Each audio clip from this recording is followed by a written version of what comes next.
आदरणीय पक्षप्रमुख, अरे बाबा जरा सकाळपासून शिस्तीत राहिलात ना, थोडं शांत राहा. आदरणीय शिवसेना पक्षप्रमुख उद्धव ठाकरेजी, या भव्य मंचावर उपस्थित असलेले शिवसेनेचे सर्व नेते आणि नाशिकचे सर्व पदाधिकारी, आज सकाळपासून इथे ज्या शिबिराचं आयोजन केलेलं आहे त्याचा आजचा हा समारोपाचा म्हणजे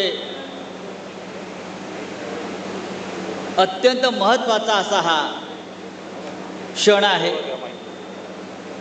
पक्षप्रमुख उद्धव ठाकरे आपल्याला मार्गदर्शन करतात. मलाही म्हणाले मार्गदर्शन करा आपले लोक. मी म्हटलं आता मी काय मार्गदर्शन करणार. मगाशी आपण ज्यांची चित्रफीत पाहिली, ज्यांचं दर्शन आपण घेतलं, ते हिंदू हृदय सम्राट बाळासाहेब ठाकरे आणि मार्ग दाखवणारे उद्धवसाहेब तुम्हीच आहात. अशा प्रकारे हा दिवसभराचा मार्गदर्शनाचा कार्यक्रम तुमच्या उपस्थितीत आता संपतो आहे. मी फक्त उद्धव साहेबांना एवढं सांगू इच्छितो की हे संपूर्ण शिबिर हे नाशिकच्या शिवसैनिकांच्या मेहनतीने पार पडलेलं आहे. नाशिकचे शिवसैनिक, नाशिक शिवसेनेचे सर्व पदाधिकारी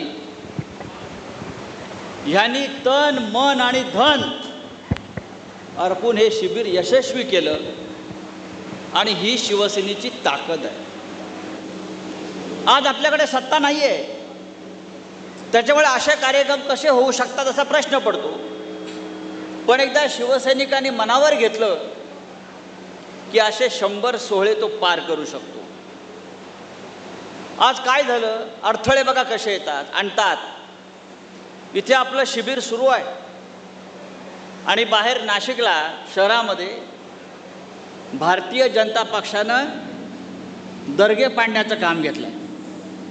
का तर शहरामध्ये गोंधळ व्हावा, कायदा सुव्यवस्थेची परिस्थिती निर्माण व्हावी आणि टी व्हीवरती आपल्या बातम्या दिसू नयेत म्हणून आजचा मुहूर्त काढला. पण त्या सगळ्यांवर पुरून उरून आजचा शिबिराचा सोहळा होतो आहे आणि दिवसभर महाराष्ट्रामध्ये या आपल्या शिबिराची बातमी होते आहे. या शिबिराचं वैशिष्ट्य काय आहे? अनेकांना वाटलं की पराभव झाला शिवसेनेचा, शिवसैनिक खचला असेल, शिवसैनिक घरी बसला असेल, शिवसैनिक आता घराबाहेर पडणार नाही, शिवसैनिक दहशतीखाली आहे. आजच्या शिबिरानं दाखवून दिलं की नाशिकचा शिवसैनिक आहे तसाच दणदणीत आणि खणखणीत आहे. एखाद दुसऱ्या पराभवानं खचून जाणारे आम्ही नाहीत. यापेक्षा वाईट काळ आम्ही पाहिलेला आहे. याच्यापेक्षा का वाईट बघायचं आहे? यापेक्षा वाईट काळ आम्ही पाहिलेला आहे, स्वतः शिवसेना प्रमुखांनी अनुभवलेला आहे. आणि सगळ्यात खराब काळाशी सामना करणारी जी व्यक्ती असते ती सगळ्यात उज्ज्वल भविष्याची निर्माता होते, लक्षात घ्या. त्याच्यामुळे कोणाला असं वाटत असेल की आम्ही खचलो, दबलो, तसं नाही आहे. एक छावा नावाचा चित्रपट येऊन गेला, त्याच्यामध्ये आपण छत्रपती संभाजीचा संघर्ष पाहिला. तो संघर्ष आपल्या वाट्याला आलेला लक्षात घ्या. त्या काळामध्ये कवी भूषण होता, कवी भूषण.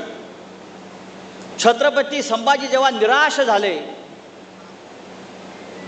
चारी बाजूंनी घेरले गेले आणि आता काय करावं हा जेव्हा त्यांना प्रश्न पडला तेव्हा कवी